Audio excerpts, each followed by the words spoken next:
Hello and welcome to mRz TV. I am Mr. Z and I am bringing you a game between the one and only Marineking Prime and Loner. And this is going to be on the GSL map Kravaz.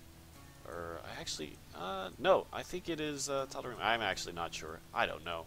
I don't actually know what I'm talking about.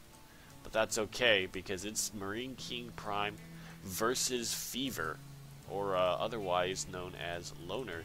He's a very strong Chinese player, and he's going to be playing Terran vs. Terran. Now this map is very, very, very big, and so I do expect a very long game coming out of this TVT. TVT originally already one of the longest kind of matches that we see in StarCraft 2. But with this huge map, I can only expect the game to be even longer. It's most certainly not Kravaz, how embarrassing. But that's okay. Just standard builds coming out of both players right now.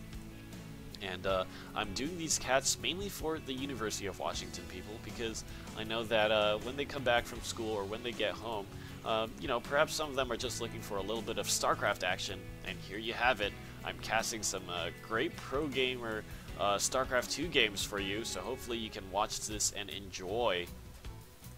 And let me know what you guys think. If you want to participate in the University of Washington StarCraft Club, you can go to our website at uwstarcraft.org or follow us on Facebook at facebook.com/uwstarcraft. Excellent. Good, good, good, good, good. And we are streaming from my channel, mRz TV, but also the channel that streams out the UW CSL matches at JustinTV/mRz TV. And look at that high quality we have, guys. I am so excited. And one Marine being produced. Standard, standard, standard, standard, but no gas from Marineking. That is also quite standard for him. Likewise for Loner, so they're going for almost identical styles right now. We can see that Marineking a little bit ahead in his build order. It looks like that orbital command will be finishing about 5 seconds ahead of his opponent, but no too big deal. Not a huge deal there. But for these pro gamers, sometimes every second counts. Let's see what this other SCV does, and there's the expansion. Very, very nice. A fast expand on a big map. I like it, and they are cross positions too. So it looks like neither of the players have scouted each other, but sorry, Loner, I get confused when I see his ID.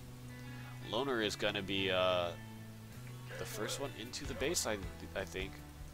Loner, you win. Oh boy. Uh-oh. And it looks like the SCVs will be pushing away that scouting SCV. And likewise for Marineking. You Gosu. You so Gosu, Loner. You are so Gosu indeed. And look at that double gas. He's gonna Marineking is gonna be teching up now. No gas for Loner just yet. So that's interesting. Just more barracks coming out of Loner. No gas. He wants to rely a lot on Marines. I'm interested to see what tech Marineking decides to go for. Now, as his name suggests, it seems intuitive that Marineking would be more heavily reliant on those Marines, but I don't know. Loner is the one that's getting the very late gas geyser, and now there is just one gas geyser coming down just now for Loner. And Marineking is already on his way, mining away at that gas, and look at that, a factory down, and a reactor. So fairly passive game here, and this is really a byproduct of the larger maps, and the players opting to be more macro-oriented here. It looks like that orbital command will finish soon enough. Loner already mining out of his expansion because he opted to build it on the low ground, but Marineking floating away his orbital command there. So it looks like Fever turned out to be a little bit ahead in getting his natural expansion up and running. As you know, during this flying time, you can't really build any SCVs, and SCVs can't be mining from the mineral patches, but now it does land, and it doesn't look like Marineking wants to transfer any SCVs at all. That is fine. And here comes a handful of Marines from Loner pushing out to the middle of the map. Let's take a look at the unit count. Uh-oh, it looks like Marineking is quite a bit underhanded on the Marines, but once this, while this reactor is kicking in, that's gonna possibly get him the advantage here. Let's see how many Marines are pushing in. about 10 Marines against 10, I believe.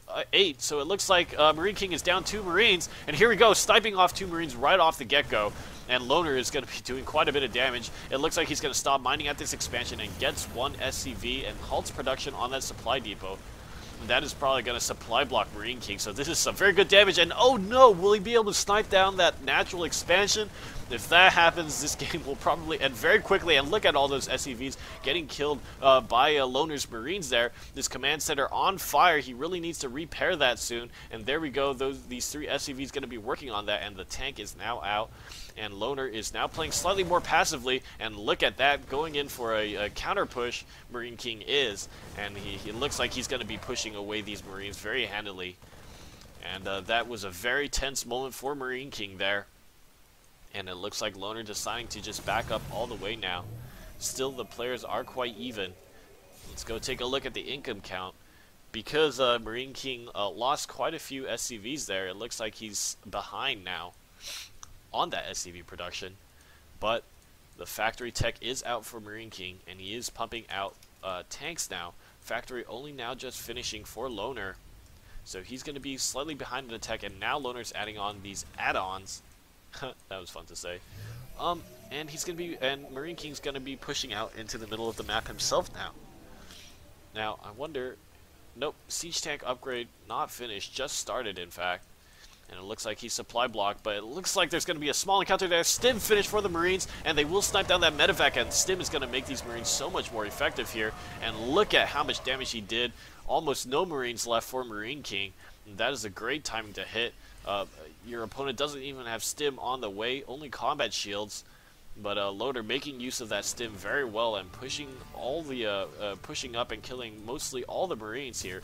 But it looks like he's going to need to pull off his SCVs to defend this, and he does get quite a bit of snipes off on those Marines, and saving the siege tanks with some great dropship micro there, preserving the life of his siege tanks. Very, very important in TVT to have as many tanks as he can up and running. So it looks like Loner is going to have a very nice saturation.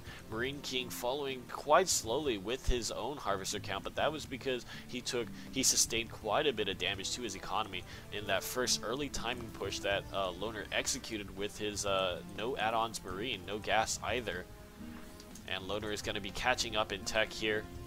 His factory is done, the starport is done, and it is on a reactor producing and medevac. I do expect a second unit to be making out of those starports. And yep, double medevac, very good. With stim, he can sustain a lot more bio units there. Medevac and stim, a very good combination. And here we go. It looks like Marine King is playing very defensively. I don't see a third, but the third of Loner has already started, so Loner gonna be taking the step ahead in this economy game here. And the infrastructure for Marine King just continually pumping units out. And my goodness, a sensor tower down, that is going to do well in scouting any kind of harass coming in on the sides. But the real issue is, if this expansion goes up and starts mining, and Loner starts mining from it, it's going to be very difficult for Marine King to come back and win it unless he plays with some very good defensive positioning. And we can see here 4 siege tanks at the front of his base and a siege tank in the base just to stop those drops, and a handful of Marines along with it. So he's going to be able to handle drops quite well, which is probably what Loner is going to be looking for when he's playing this kind of heavy bio dropship kind of style. And the scouting factory floating around here, just seeing what expansions that Marine King might have taken. But so far, another round of passivity. Let's see how the players are doing on their upgrades. Stim now only finishing up for Marine King, and 1 upgrades on the way for Loner, about to finish, and 1 attack upgrade finished for Marine King already. But he's going to be pretty behind once these 2 upgrades finish and Loner starts on 2-2. That is going to be really bad for Marine King there. But we'll have to see. Here comes a big, massive bio army from Loner. Let's see how much damage he can do to Marine King's army. He has some very nice defensive positioning with his tanks, but it looks like Marineking is going to be moving out himself. I don't know if he knows that Loner is coming right across the map. And Loner is going to be seeing Marineking's army now. And he's going to possibly take advantage of the fact that the siege tanks are not sieged.